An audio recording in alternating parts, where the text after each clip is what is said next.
Hello সবাইকে, চলে এসেছি আবার একটা নতুন ভিডিও নিয়ে। তো কালকে তোমরা সবাইকে তোমাদের লাইফে দেখিয়েছি যে আমাদের এখানে রথযাত্রা কত সুন্দরভাবে পালন করা হয়।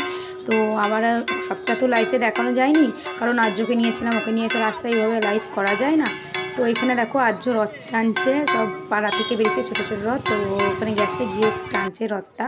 তো এখানে একটা বড় রথ আসছে, তোমাদের দেখাই, চলো শেয়ার করি তোমাদের সাথে এটা। তো এই যে এসেছে সবাই, দেখো আসছে আস্তে আস্তে, ওই যে দূরে রথটা দেখা যাচ্ছে। তোমরা ভিডিওটা দেখতে থাকো, আর যদি ভালো লাগে তো লাইক কমেন্ট শেয়ার করে দিও, আর অন্যকে দেখার সুযোগ করে দিও।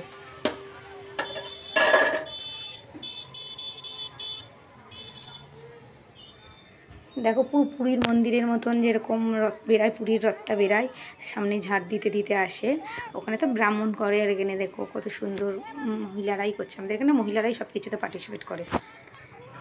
তোমাদের কেমন লাগলো অবশ্যই কমেন্ট করে জানিও কিন্তু।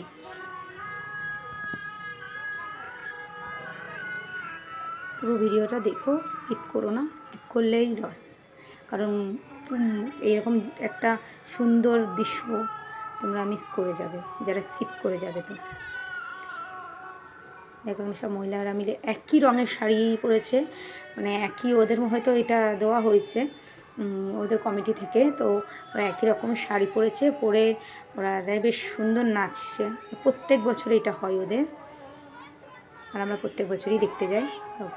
তখন তো আর আমি প্রফেশনাল মোডে ছিলাম না, বা পেজে কাজ করছিলাম না, এই কারণে তোমাদের সঙ্গে শেয়ার করতাম না। এখন তোমাদের সঙ্গে শেয়ার করছি, এই দেখো সবাই নাচ করছে এখানে।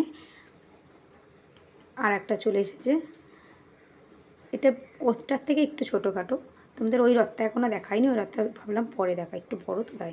আর আর্য আস্তে আস্তে চলে যাচ্ছে গুটি পায়ে, রথ টানবে বলে, কারণ ওকে রথ দিইনি আমি, রাগ করে ও পড়াশোনা করছিল না, তাই খুব খুশি হবে। দেখো এই রথ দেখো, তো টেনে নিল ওই রথ, আরও বেরিয়ে আসলো।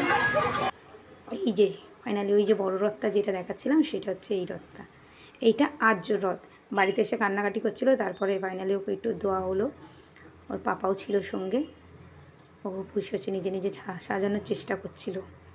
তো ওই যে রাস্তায় কেউ নেই, আমরাই আছি, তো একটু রথটা টেনে নিল, বেশি না, বাড়ি থেকে মাঠ থেকে টোটাল বাড়ি চলে এসেছি, কারণ ওর পরীক্ষা চলছিল, আমরা বেশিক্ষণ থাকতেও পারি।